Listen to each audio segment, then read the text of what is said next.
ನನ್ನನ್ನು ಸೇರಿಸಿ ನಿಮ್ಮನ್ನ ಆರಾಧಿಸುವಂತ ಪ್ರತಿಯೊಬ್ಬ ಅಭಿಮಾನಿ ಬಳಗಕ್ಕೂ ದೊಡ್ಡ ಹಬ್ಬ.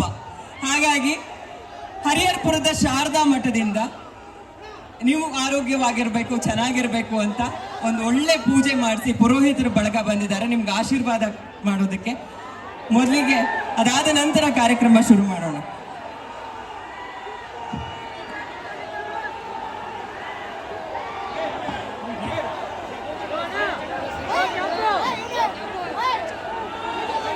ಓಂ ಸವಿತಾ ಪಶ್ಚಾತ್ತಾತ್ ಸವಿತಾ ಪುರಸ್ತಾತ್ ಸವಿತಾ ಧರಾತಾತ್ ಸವಿತಾ ಧರಾತಾತ್ ಸವಿತಾ ನ ಸವತ ಸರ್ವತಾತಿಂ ಸವಿತಾ ನೋ ರಾಸತಾಂ ದೀರ್ಘಮಾಯು ಶತಮಾನಂ ಭವತಿ ಶತಾಯುಃ ಪುರುಷ ಶತೇಂದ್ರಿಯ ಆಯುಷ್ಯೇವೇಂದ್ರಿಯೇ ಪ್ರತಿಷ್ಠತಿ.